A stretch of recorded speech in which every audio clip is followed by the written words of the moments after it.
এক বছরে 133 কোটি টাকা আয়, নতুন রেকর্ড গড়ল মুম্বাইয়ের সিদ্ধিবিনায়ক মন্দির। আগামী অর্থবর্ষে এই বিখ্যাত মন্দিরের আয়ের অঙ্কটা 150 কোটিও ছাড়িয়ে যেতে পারে বলে প্রাথমিক অনুমান।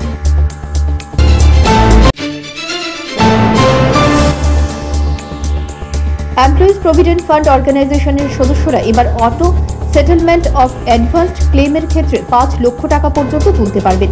শীঘ্রই এই সিদ্ধান্ত নিতে চলেছে কেন্দ্রীয় সরকার।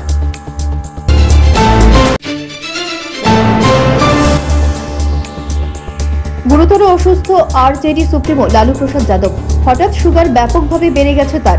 চিকিৎসকদের তরফে পরামর্শ নেওয়া হয়েছে যত দ্রুত সম্ভব তাকে দিল্লি নিয়ে যাওয়ার জন্য।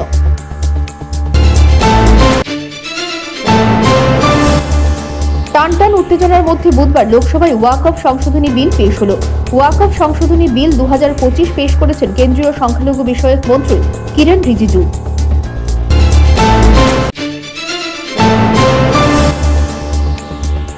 দুর্ঘটনায় লরি চালকের মর্মান্তিক মৃত্যুতে সকল লরি চালকরা এক স্মরণ সভায় মিলিত হয় বুধবার।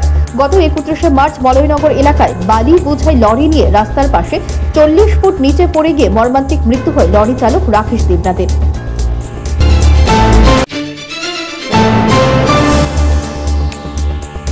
একদল দুষ্কৃতী মাঝরাতে বাড়িতে ঢুকে গৃহস্থকে প্রাণনাশের হুমকি দেয়। নামধাম দিয়ে থানায় মামলা দায়ের। ঘটনাটি ঘটে কদমতলা থানাধীন পশ্চিম প্রত্যেকরায় গ্রাম পঞ্চায়েতের ইচাইরপাড় এলাকায়।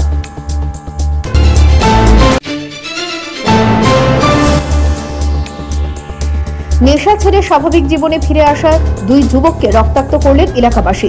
ঘটনা তেলিয়ামুড়ায়। বর্তমানে আহতরা জিবি হাসপাতালে চিকিৎসাধীন।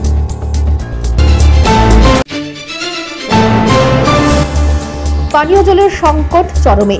খোয়াই মহকুমা তুলাশিখর ব্লকের অন্তর্গত হলং মোতাই এডিসি ভিলেজের মানুষ জলের জন্য হাহাকার করছে।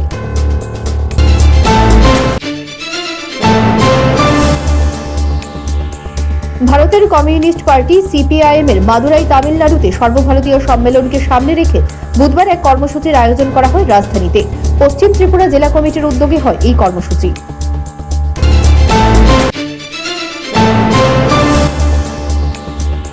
পিএম শ্রী শেখরকোট উচ্চতর মাধ্যমিক বিদ্যালয়ে নার্সারি 2 বিভাগের উদ্বোধন করেন পশ্চিম জেলার জেলা শাসক। বিদ্যালয়ের প্রধান শিক্ষকের এই চেষ্টাকে সাধুবাদ জানিয়েছেন জেলা শাসক।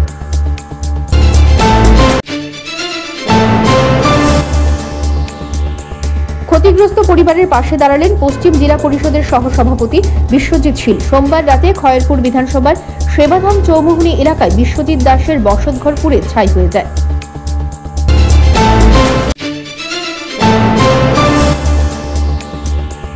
মোহনপুর সাব ডিভিশনের অন্তর্গত সিমনা ব্রহ্মকুণ্ড মেলা অনুষ্ঠিত হবে আগামী 4 এপ্রিল।